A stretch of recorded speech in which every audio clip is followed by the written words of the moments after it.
Hey everyone, thanks for tuning in. I put up a video of me playing Laura a few days ago, about 10 days ago, and I promised a tutorial on it.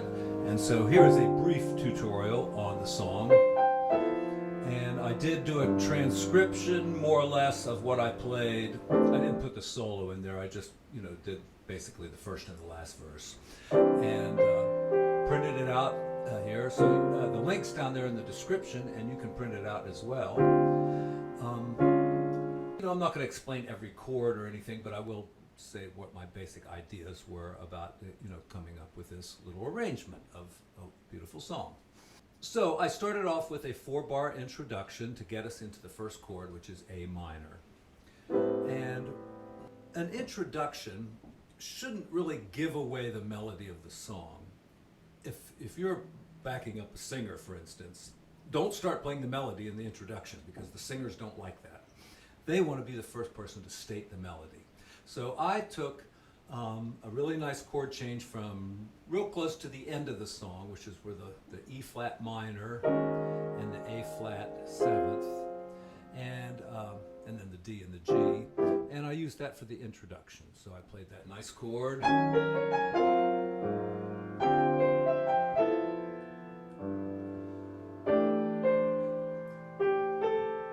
Now here I'm in C, because I did that D to G, so I got a C chord here. And here's an A 7th.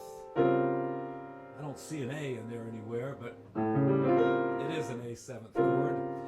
And then a D minor, and you might expect a G chord here to go into C, but since we're going into A minor, I put an E 7th, right? Because that's the dominant chord.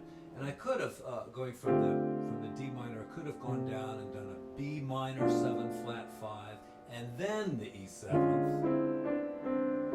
But I just didn't, so that's how it came out.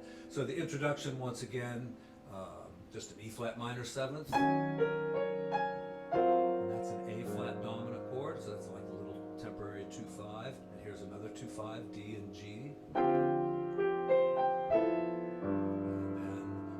We're in the key of C, so here's our C. Seems like it's going to be a 1-6-2-5 type of intro. And there's the 2, but then we need a little 2-5-1 to get us into A minor. And I just used the 5. So, first chord, A minor, 9. And I got my thumb across those 2 notes down there for a little extra sound. I guess you could even put the 11th in if you wanted. Little inner lines here, the melodies up here. And by the way, on these charts, I use an old version of Encore for my notation software. And, that first chord there on the second line, the beginning of the song, comes out as an 8th note because I play another note right away.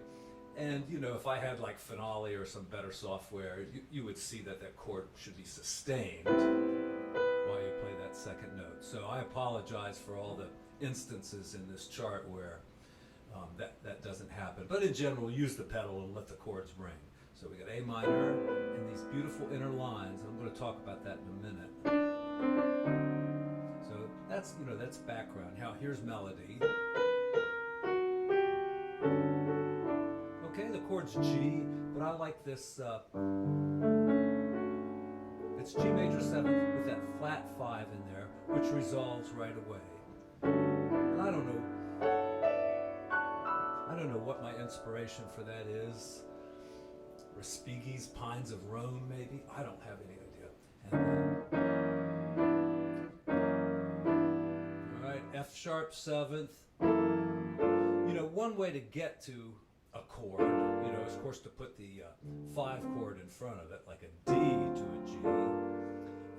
But another way is just go a half step underneath and do a dominant 7th there. Like that, up to G. It's a dominant F sharp chord. To a G major. I don't know, I just liked it. I don't know how I came up with it. Same little inner line there. And here, I'm just using chordal voicings. I just look for all the ways you can play an F major. You can do it like this, and then this,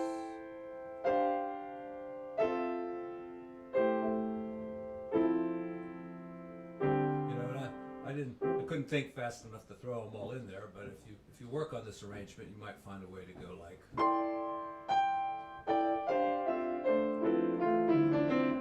End up down there on F minor.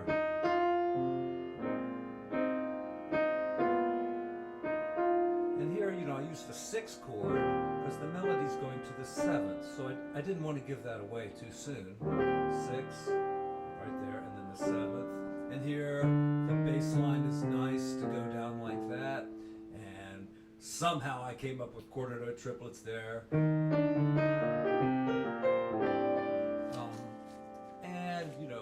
Where does that come from? Practicing Chopin, maybe. I don't know.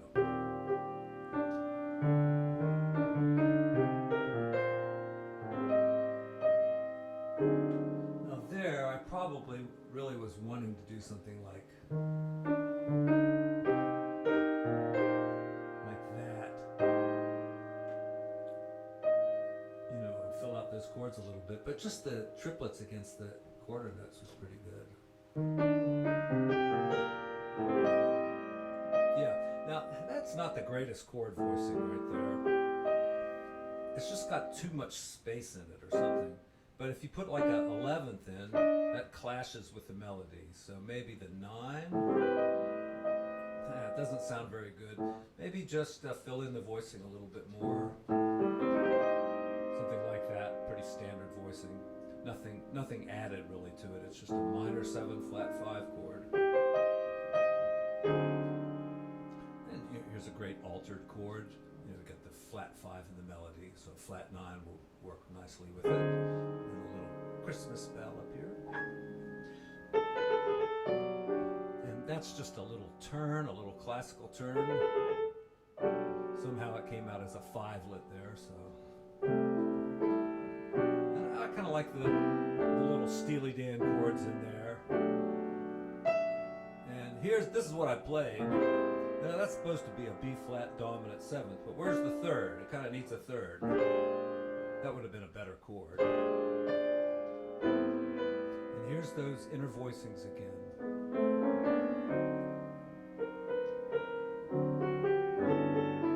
And I just messed around with it the second time, but I didn't transcribe that. So just do a little D major scale or something, because that gives it the Lydian sound. And then, same little idea here. Let me talk about that little inner line there. I think I put this up on YouTube a while back. If not, maybe it was just on Facebook, but I did Nancy Wilson's Never Let Me Go.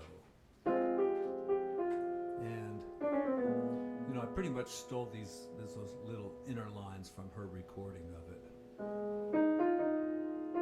Let's see.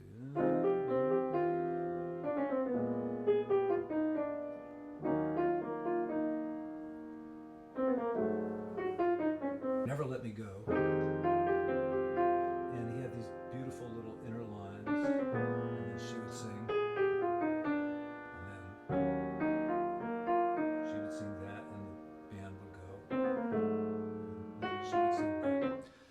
So to me, that is like pure Baroque classical J.S. Bach. It is to me like the most appealing thing in music is polyphony and counterpoint. So it's a, and counter stuff. So it's a, just a little bit of that stuff. Very little. You could put some more counter melody. And I think between the time I made this video on Laura and and now Nancy Wilson has passed away.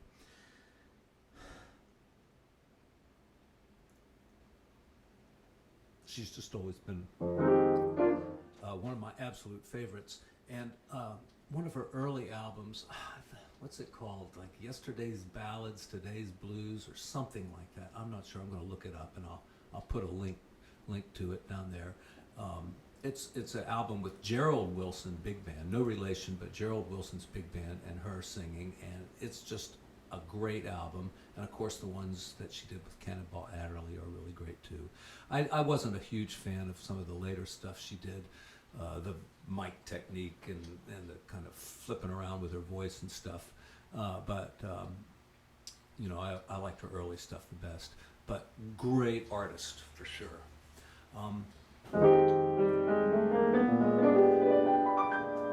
She did sound a lot like Dinah Washington, and another really fun vocalist to listen to, Dinah Washington. Check her out. Anyway, let's see if we can finish up this damn tutorial. So, you know, playing around with this Lydian mode, and then same idea here. And, you know, I think there's all kinds of things you can do down there. And, you know, just play around with some of those chordal voicings. End up down there on an F minor chord. All right, now here's an interesting thing. Now, this is a diminished structure here. This thing like this, and I've talked about this in some previous videos. But when you have like a diminished chord like that, you're going up the diminished chord. Make a triad out of each one. The top note's the third, and put like the root and the fifth down below it. So my three notes are, that's going up a diminished triad. So I'm going to make, that's the third of a D flat chord. So there's that. Then it's an E chord and a G chord. And the left hand plays the note above that D flat. So it would be a D. You'll go up like that, see? And you know, you can go fourths. You can go like,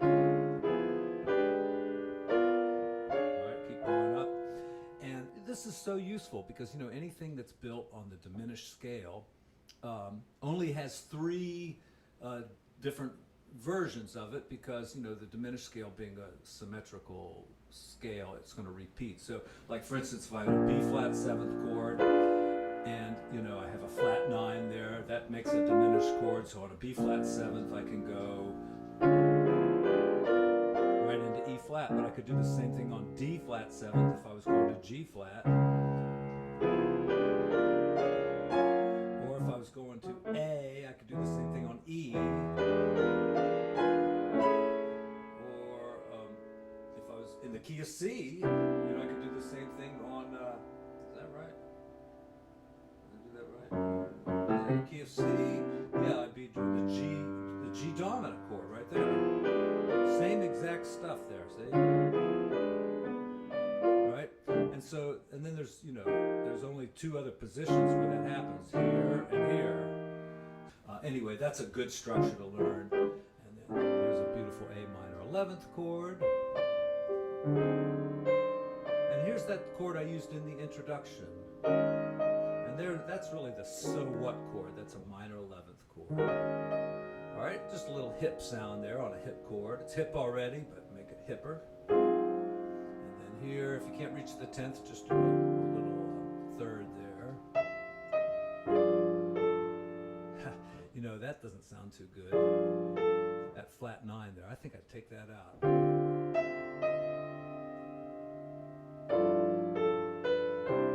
Yeah, I don't like that little A flat down there in that chord, that penultimate chord. You know that word, penultimate? Means the next to the last. So when you say somebody's a penultimate piano player, you're not complimenting them. You're saying they're like next to the last. So thank you all for your recent comments, and I'll answer a few questions in my next video. I've got some stuff coming out on how to play jazz better in keys like A, B, and E.